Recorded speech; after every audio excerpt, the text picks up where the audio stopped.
नमस्कार, यो मनी में आपका बहुत बहुत स्वागत है। आपके साथ मैं हूं पिपिंदा। यो मनी में हम रखते हैं आपके पैसों का ख्याल और आपको बताते हैं अपने पैसों से पैसे कमाने का मंत्र। यानी हम आपके लिए लेकर आते हैं कंप्लीट फाइनेंशियल सॉल्यूशन या कंप्लीट फाइनेंशियल प्लानिंग। आज के एपिसोड में भी हम आपको देंगे आपके फाइनेंशियल प्लानिंग से जुड़े सवालों के जवाब, और इसके लिए आज हमारे साथ स्टूडियो में बेहद खास मेहमान मौजूद है। स्वागत कीजिए अपना पैसा.com के CEO हर्षवर्धन रुंगटा साहब का। तो आइए हर्ष जी के साथ हम इस सिलसिले की शुरुआत करें, लोगों की फाइनेंशियल प्लानिंग करें, उसमें उनकी मदद करें। हमारे पहले कॉलर हैं नितिन नामदेव पाटिल साहब, फोन कर रहे हैं हमें। नितिन जी बताइए क्या पूछना चाहते हैं आप? सर, मैंने कुछ SIPs खोल के रखी है, अभी दो अभी शुरू की है और दो 2011 में स्टार्ट किया है जी। एज वेल मेरा PF में भी सेविंग होता है, PPF में हर साल।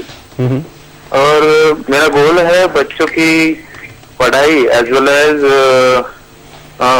खुद का घर बनाना चाहता हूँ, लैंड परचेज करके। जी, तो हम देख रहे हैं कि आपने दो तरीके से इन्वेस्टमेंट की हुई है। एक तो आपने काफी कुछ SIPs की हुई हैं, उसके अलावा आपने काफी सारी इंश्योरेंस पॉलिसीज भी ली हुई है। जीवन सरल आपके पास है, जीवन छाया आपके पास है, इसके अलावा आपके पास जीवन साथी भी है। कुछ 5,000 रुपए का प्रीमियम आप उसके लिए पे भी करते हैं, और एक Birla sun life dream term plan भी आपने ले रखा है, राइट? हाँ सर जी। और उसके साथ कुछ SIPs हैं, और आपने जो अपने गोल भी हमें बताया, लेकिन बहुत स्पेसिफिक नहीं है, सिर्फ टाइम ड्यूरेशन आपने नहीं दिया। आपने कहा कि बच्चे की पढ़ाई के लिए पैसे चाहिए फ्रॉम KG से लेकर तो बैचलर डिग्री तक, इंजीनियर बनाना चाहते हैं, चलिए बहुत अच्छी बात है अपने बेटे को, और घर भी आप खरीदना चाहते हैं जैसा आप कह रहे हैं। और एक और महत्वपूर्ण बात जो आपने शायद अभी नहीं कही, लेकिन आपकी मेल में हमें मिली है कि आप 10 एकड़ जमीन खरीदना चाहते हैं कुछ 15 साल बाद खेती के लिए। तो क्या खेती करने की प्लानिंग है आगे आपकी? हाँ सर, वो एक्चुअली वो investment as well as future planning के पॉइंट ऑफ व्यू बहुत अच्छी, बहुत ही बढ़िया आपकी ये सोच है। चलिए, लेकिन अब इस सोच को मूर्त रूप देने के लिए क्या आपने जो अभी निवेश किए हैं वो काफी हैं, कोई बदलाव चाहिए या कैसे और बेहतर हो सकता है, ये सब बताने के लिए हर चीज हमारे साथ है। हर जी क्या सलाह होगी इनके लिए? तो आई थिंक सबसे अच्छी बात जो है कि नितिन जी इस काफी सिस्टमैटिक रूप से कर रहे हैं, और उसी को मैं आगे बढ़ाता हूं कि ये जो आपने गोल्स किए हैं, जैसे बच्चों के रेगुलर एजुकेशन है और हायर एजुकेशन, तो जहां तक जो रेगुलर स्कूल का एजुकेशन है या कॉलेज का एजुकेशन है, उसका खर्चा तो आपके रेगुलर इनकम में से होना चाहिए। उसके लिए कोई इन्वेस्टमेंट करने की जरूरत नहीं होनी चाहिए। ऑब्वियसली वो उतना ही होना चाहिए जितने आपकी रेगुलर इनकम में से आप अफोर्ड कर पाए। हायर एजुकेशन के लिए आपको ऑब्वियसली सेपरेटली इन्वेस्ट करना चाहिए अभी से, और आप अभी से सोच रहे हैं, बहुत ही अच्छी बात है। जो इम्प्लीकेशन है, जो आपने सोचा है कि आपके दोनों बच्चों के लिए एजुकेशन, और मेन इंपॉर्टेंट एक खुद का घर जो आपने सोचा है 40-50 लाख का आज से 5 साल बाद, उसको अगर जरा सा हम उसको अगर उसकी परतें खोलें तो आज का जो 40-50 लाख का घर है वो करीबन 60 से 70 लाख हो जाएगा 5 साल बाद। तो उसमें आपको करीबन 15 लाख अपनी जेब से देने होंगे। अब वो 15 लाख रुपए 5 या 6 साल में जमा करना, जो डाउन पेमेंट की अमाउंट है, उसको जमा करने के लिए आपको 18-19 हजार रुपए अभी से कोई बैलेंस्ड फंड में जमा करने चाहिए। मोर इंपॉर्टेंटली जो पैसे बचेंगे, 50 से 60 लाख का लोन लेना होगा आपको उस समय, उसमें आपका फिर इंस्टॉलमेंट 60,000 चला जाएगा, जो कि आज आपकी एंटायर इनकम जितना है। आपकी इनकम बढ़ भी जाएगी तो भी आपका और कोई, आप ये सोच लीजिए कि अगर ये आपका घर है तो आप और कोई 5 साल के बाद बिल्कुल भी आपके पास स्कोप नहीं बचता और कोई गोल के लिए आप सेव करें, आपके बच्चों का एजुकेशन हो या अपना खुद का रिटायरमेंट हो। तो गोल्स को सोच समझ के करिए। अगर बच्चों का एजुकेशन भी आपको उसके लिए भी इन्वेस्ट करना है, तो या तो ये जो घर का सपना है इसको थोड़ा छोटा करिए ताकि आप उसको अफोर्ड कर सकें बच्चों के एजुकेशन को इन्वेस्टमेंट करने के लिए, या फिर समझ लीजिए कि इसको जो है आप बाद में करेंगे जब आपकी इनकम बढ़ जाएगी और कोई तरीका आपके पास आ जाएगा। अनदर इंपॉर्टेंट चीज है कि क्लियरली आप बता रहे हैं कि और आपको इन्वेस्टमेंट करना है, तो उसके लिए स्कोप नहीं है। जो आप एग्रीकल्चरल लैंड की बात कर रहे हैं उसके लिए क्लियरली आपके पास फिलहाल स्कोप नहीं है। तो मेरे ख्याल से ये सारी चीजें आप अगर देख के करेंगे तो ठीक रहेगा। रहा सवाल, आई थिंक उन्होंने इंश्योरेंस पॉलिसीज की भी ले रखी है, तो अब बहुत पुरानी हो चुकी है मेरे ख्याल से आपकी इंश्योरेंस पॉलिसीज। 2009 की हैं 2 पॉलिसीज और एक 2004 की है।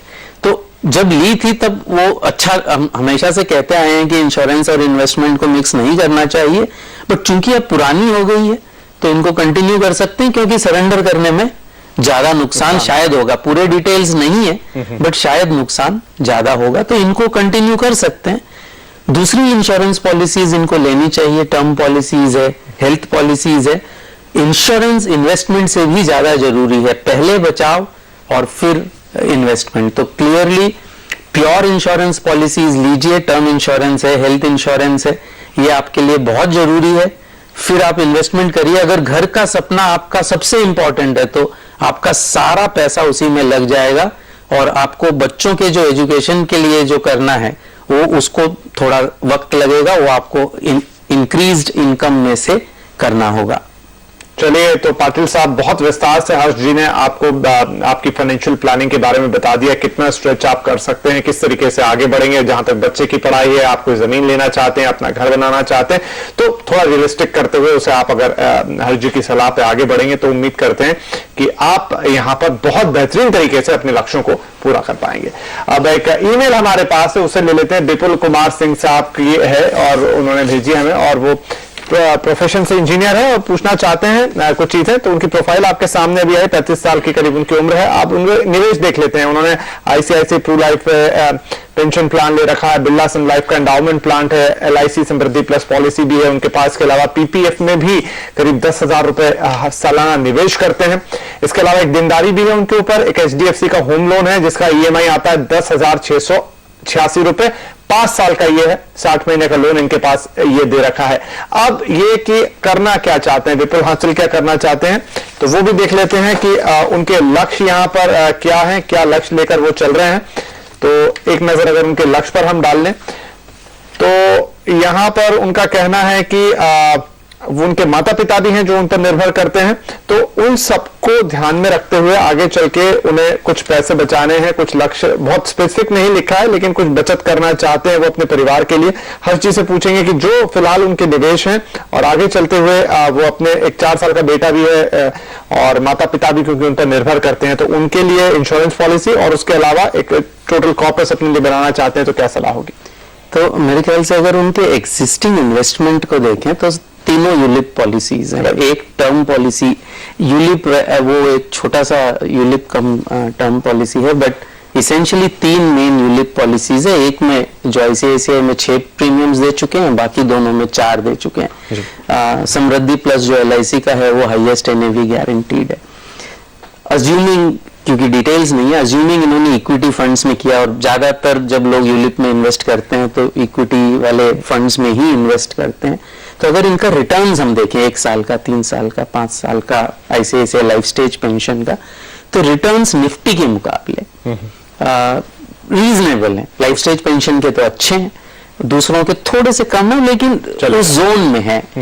चार्जेस दे चुके हैं, हाई चार्जेस शुरू के दे चुके हैं, अब ऑनगोइंग चार्जेस दोनों में ही कम है। तो मेरे ख्याल से जहां तक लाइफ स्टेज पेंशन का सवाल है, कंटिन्यू करना चाहिए, बिकॉज फंड परफॉर्मेंस भी अच्छा है, ऑनगोइंग चार्जेस लो है। जो बाकी की 2 पॉलिसीज हैं वो 5 साल हुए नहीं है तो सरेंडर चार्ज भी लगेगा, 5 साल तक रुक जाए, अगला प्रीमियम भी भर दें, 5वां प्रीमियम भी, और 5 साल के बाद उसका जायजा लें कि अब इसमें कंटिन्यू करें कि नहीं करें।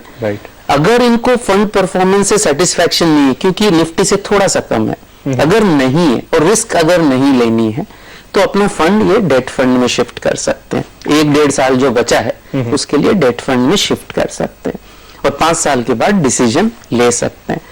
एक बात इन्होंने कहा है कि इनको टर्म और मेडिकल प्लान लेने हैं, बिल्कुल, और ये मेरे ख्याल से इनके पिताजी भी पब्लिक सेक्टर में काम करते हैं, ये खुद भी पब्लिक सेक्टर में।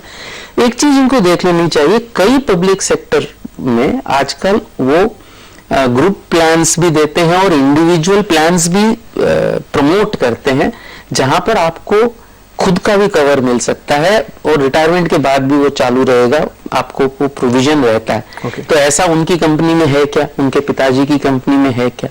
अगर नहीं है तो खुद का पॉलिसी लेना बहुत जरूरी है। और ये मेरे ख्याल से जो नेशनलाइज्ड बैंक्स हैं, खास करके कई नेशनलाइज्ड बैंक्स में ये पॉलिसीज हैं, बट बैंक ऑफ बड़ौदा की एक पॉलिसी है नेशनल इंश्योरेंस के साथ, बहुत ही अच्छी पॉलिसी है। तो 5-5 लाख का फैमिली फ्लोटर वो ले सकते हैं खुद के लिए भी और अपने पेरेंट्स के लिए भी, क्योंकि अभी यंग है पेरेंट्स, 56 के ही वो अभी भी काम कर रहे हैं। तो खुद की पॉलिसी ले लेना ठीक रहेगा। और खुद के लिए क्लियरली उनको टर्म पॉलिसी तो एक ले ही लेनी चाहिए। उम्र नहीं लिखी है, अज्यूम करते हैं 30 साल के आसपास है, भी मान के चल रहे हैं। हाँ, तो अगर 30 साल की ये टर्म पॉलिसी लेते हैं 50 लाख की, तो रफली महीने का कॉस्ट जो है 350-400 रुपए इनको कॉस्ट आएगा, अगर ये रिलायंस या अवीवा लाइफ से लेते हैं। अगर LIC से लेना चाहते हैं, LIC ने भी अभी ऑनलाइन किया, उसका कॉस्ट करीबन डबल है। जहां आपको कंफर्टेबल लगे वहां लीजिए। कोई भी इंश्योरेंस लेते समय, चाहे हेल्थ हो चाहे टर्म हो, वेरी क्लियरली आपको सब कुछ डिस्क्लोज ट्रांसपेरेंटली करना चाहिए, ताकि खुदा ना खास्ता अगर क्लेम हो तो दिक्कत आपको या आपके परिवार वालों को दिक्कत नहीं आएगी। चलिए, तो अब यहाँ पर हम उम्मीद करेंगे विपुल जी के इस सलाह के बाद आपके लिए आपकी फाइनेंशियल प्लानिंग को और बेहतर तरीके से आगे ले जाने में आपको मदद मिलेगी। जो भी गोल्स आप अचीव करना चाहते हैं, जब भी हम फाइनेंशियल प्लानिंग करते हैं कुछ कमी पेशी तो रही जाती है, और इसीलिए आपके लिए योर मनी है, जहां पर विशेषज्ञ आके आपको बताते हैं कि आपको अपने इस प्रयास को कैसे बेहतर बनाना है, ताकि आपके जो कीमती पैसे हैं, जो आप बहुत मेहनत से, बहुत लगन से बचा रहे हैं, उनका बेहतरीन रिटर्न आपको मिले, आपका जीवन सुरक्षित हो और आगे चलते हुए आप अपने सभी लक्ष्यों को पूरा कर पाए। तो ये बातचीत आगे भी जारी रहेगी, लेकिन उससे पहले यहां लेंगे एक छोटा सा ब्रेक। लेकिन अगर आप भी हमसे म्यूचुअल फंड से जुड़े, इंश्योरेंस या फाइनेंशियल प्लानिंग से जुड़े सवाल पूछना चाहते हैं, तो हमेशा की तरह हमें mf@moneycontrol.com पर आप मेल कर सकते हैं। इसके अलावा आप हमें फेसबुक पर भी फॉलो कर सकते हैं। आपको विजिट करना है facebook.com/आवाज-योर-मनी, जहां पर आप अपने सवाल पोस्ट करने के साथ साथ योर मनी के पुराने एपिसोड्स भी देख पाएंगे।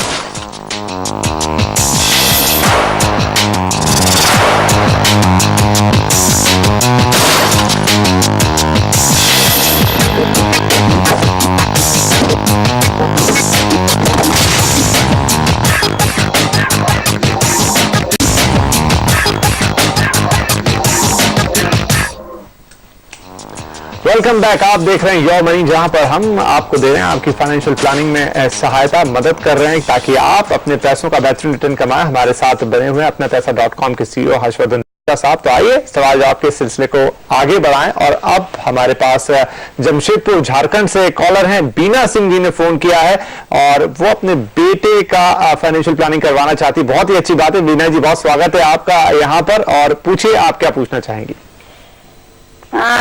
नमस्कार जी सर। हाँ जी, मुझे मेरे बेटे की नई नौकरी लगी है, तो मुझे उसके लिए फाइनेंशियल प्लानिंग करानी है। कुछ जानकारी आपके यहाँ से चाहिए थी। जरूर। तो अभी जैसे वो सिंगल है, 23 साल की उम्र है, तो क्या टर्म इंश्योरेंस लेना उसके लिए ठीक रहेगा? और दूसरी चीज है कि हेल्थ इंश्योरेंस तो उसकी कंपनी प्रोवाइड करती है, लेकिन मुझे लगता है कि उसे अलग से भी लेना चाहिए जी। तो सिंगल हेल्थ इंश्योरेंस ले या फिर फैमिली फ्लोटर लेना अच्छा रहेगा उसके? जी जी। और उसके बाद कुछ इन्वेस्टमेंट के लिए, कुछ इनकम टैक्स बचाने के लिए PPF वगैरह, ये सब, उसके बारे में कुछ सुझाव। जरूर बीना जी। तो आप यहाँ पर आपने जो भी 2-3 सवाल हमारे सामने रखे हैं, हर्ष जी से एक एक करके उनके जवाब लेते हैं। आपसे बीच में बातचीत भी होती रहेगी। और क्लैरिटी के लिए हर्ष जी, बीना जी को क्या सलाह होगी? तो सबसे पहले बीना जी, मुबारकबाद कि आपके लड़के की अभी नई जॉब लगी है। तो आपने जो सवाल पूछे उसका जवाब देने से पहले एक चीज मेरे ख्याल से अगर आपका लड़का सीख ले तो उसकी फाइनेंशियल जो लाइफ है बहुत अच्छी रहेगी। वो ये कि अपने पैसे के बारे में अपना जो उसका अप्रोच है वो उसे खुद बनाना चाहिए। तो फाइनेंशियल लिटरेसी वो चाहे इंटरनेट पे करे, चाहे फाइनेंशियल लिटरेसी के कोई प्रोग्राम्स देखे, अगर वो खुद अपने पैसे के साथ इन्वॉल्व होगा तो उसकी आगे की जिंदगी बहुत अच्छी रहेगी। वो इंश्योरेंस, इन्वेस्टमेंट और इस सब से ज्यादा उठकर है। अब रहा सवाल जो आपने करे हैं, एक चीज मुझे पूछनी थी, क्या आपके लड़के की सैलरी पर कोई निर्भर है? क्या आप उनकी सैलरी पर निर्भर हैं? कोई भी उनकी सैलरी पर निर्भर है क्या? फिलहाल तो कोई भी निर्भर नहीं। फिलहाल निर्भर नहीं है, और अभी शादीशुदा भी शायद नहीं है। जी नहीं जी। हाँ, तो अगर शादीशुदा नहीं है और कोई निर्भर नहीं है तो लाइफ इंश्योरेंस शायद इतना इम्पोर्टेंट नहीं है, क्योंकि कोई उन पर निर्भर नहीं है। इसलिए अगर मेरे इनकम पर कोई निर्भर नहीं है तो मेरी डेथ भी हो जाती है तो मुझे उसको इंश्योर करने की जरूरत नहीं है। लेकिन इंपॉर्टेंट हो जाती है डिसेबिलिटी इंश्योरेंस, हेल्थ इंश्योरेंस।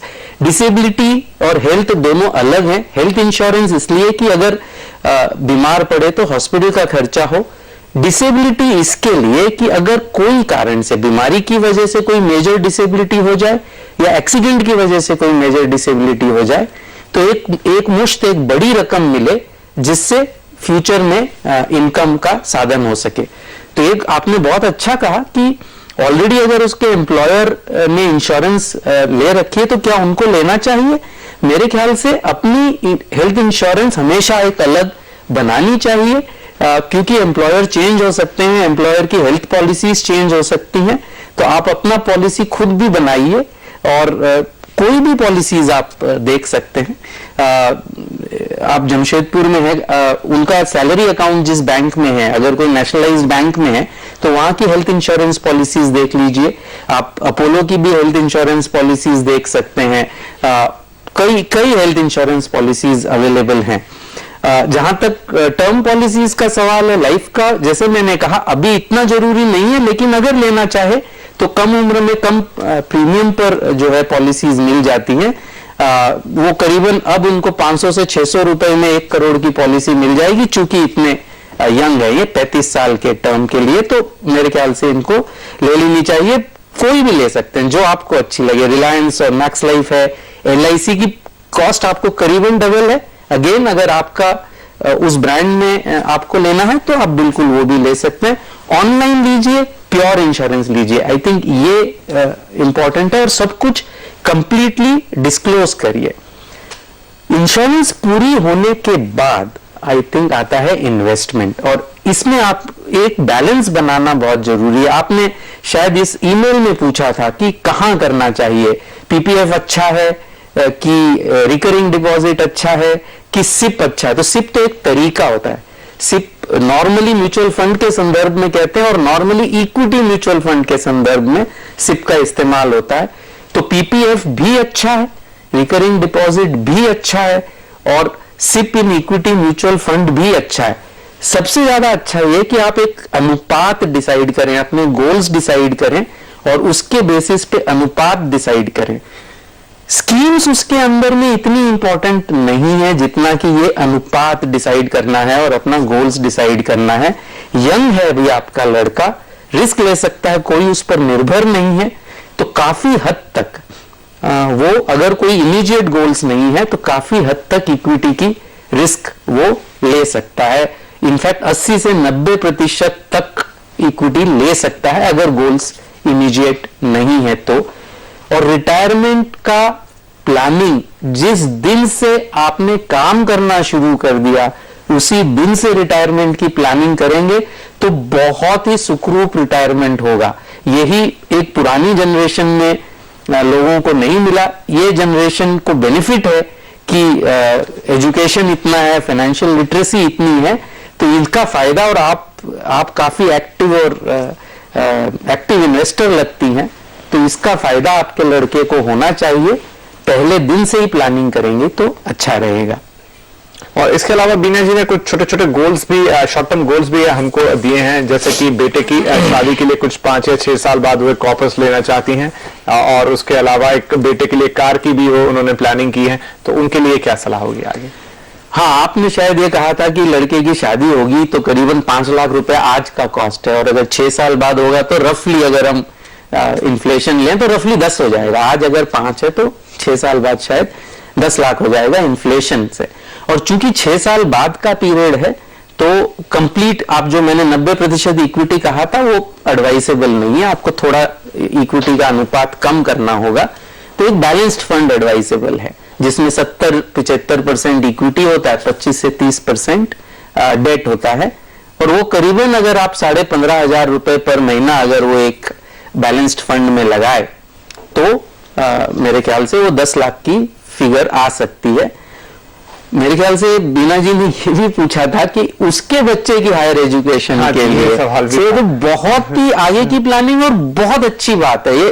काश ऐसी प्लानिंग मेरे ख्याल से अगर सब दर्शक करें जी। कि जो इवेंट अभी हुआ ही, शादी ही नहीं हुई, उसके बारे में प्लानिंग तो खैर हो ही रही है, बच्चे के हायर एजुकेशन के बारे में भी प्लानिंग हो रही है, तो उसका कॉस्ट आप एस्टिमेट करना। अगर आज का कॉस्ट समझो 10 लाख है तो 25 साल बाद कितना होगा, करीबन 70 लाख के आसपास होगा, और उसमें आप 90% इक्विटी के हिसाब से भी अगर इन्वेस्ट करें तो रफली आपको सिर्फ 3,500 रुपया महीना अगर इक्विटी म्यूचुअल फंड्स में सिप करें 90% और 10% समझिए पीपीएफ में करें, तो ये पैसे जो है वो 70 लाख जो 25 साल बाद चाहिएंगे वो शायद जुटा पाएंगे। एक चीज मैं कहना चाहूंगा बीना जी कि आप प्रोफेशनल हेल्प लीजिए और अपने लड़के को कहिए एक्चुअली प्रोफेशनल हेल्प लेने के लिए, बिकॉज इट इज नॉट, ये सिर्फ एक एरिथमेटिक नहीं है, ये जो अभी बताया है तो काफी हद तक कॉन्सेप्ट्स है और एरिथमेटिक भी है, लेकिन अगर प्रोफेशनल हेल्प लेगा तो जो एटीट्यूड टू मनी है और जो समझ है वो चेंज हो जाएगी। तो मेरे ख्याल से या तो खुद काफी रिसर्च करे या फिर एक्सेस ले प्रोफेशनल हेल्प को। फाइनेंशियल प्लानर्स होते हैं, सर्टिफाइड फाइनेंशियल प्लानर्स, उनकी हेल्प लेंगे तो बहुत फायदा होगा। चलिए उम्मीद करते हैं कि बीना जी यहाँ पर सर कुछ फंड्स भी सजेस्ट करना चाहेंगे आप? तो फंड्स अगर जैसे जो बैलेंस्ड फंड्स हैं वो आप आईसीआईसीआई बैलेंस्ड फंड ले सकते हैं, एचडीएफसी बैलेंस्ड फंड ले सकते हैं, जहां तक इक्विटी है ICICI Pru focus blue chip ले सकते हैं, यूटीआई अपॉर्चुनिटीज फंड ले सकते हैं, ये लार्ज कैप फंड्स हैं। राइट। तो बीना जी उम्मीद करेंगे कि अब आपने जिस, और बधाई हर्ष जी की तरह मैं भी आपको दूंगा कि बहुत ही आगे की प्लानिंग के लिए आपने सोचा है, बेटा उसकी शादी और फिर यहाँ तक कि उनके बच्चों की पढ़ाई के लिए भी आप अभी से फाइनेंशियल प्लानिंग करवाना चाहती हैं, बहुत ही अच्छी बात। तमाम और दर्शक जो उस समय सुन रहे हैं इससे काफी प्रेरणा ले सकते हैं, और अब उम्मीद करेंगे कि रोंटा साहब के इतने विस्तृत जवाब के बाद अब आपको इस फाइनेंशियल प्लानिंग में आगे किसी और सलाह की जरूरत नहीं होगी। हाँ, जैसा इन्होंने सलाह दी कि आप अपने बेटे से कहें कि वो किसी एक्सपर्ट से, फाइनेंशियल प्लानर से जाके मिले, ताकि अपनी समझ डेवलप हो फाइनेंशियल प्लानिंग के लिए, लिटरेसी बढ़े, और इस तरह से आप अपने जीवन को बहुत खुशहाल बना पाएंगे। बहरहाल आज योर मनी में इतना ही। हर जी आपका बहुत शुक्रिया, आप आए और आपने हमारे दर्शकों के सवालों के जवाब दिए। तो अब आपसे योर मनी में कल फिर मुलाकात करेंगे कुछ और सवालों के साथ। तब तक के लिए नमस्कार।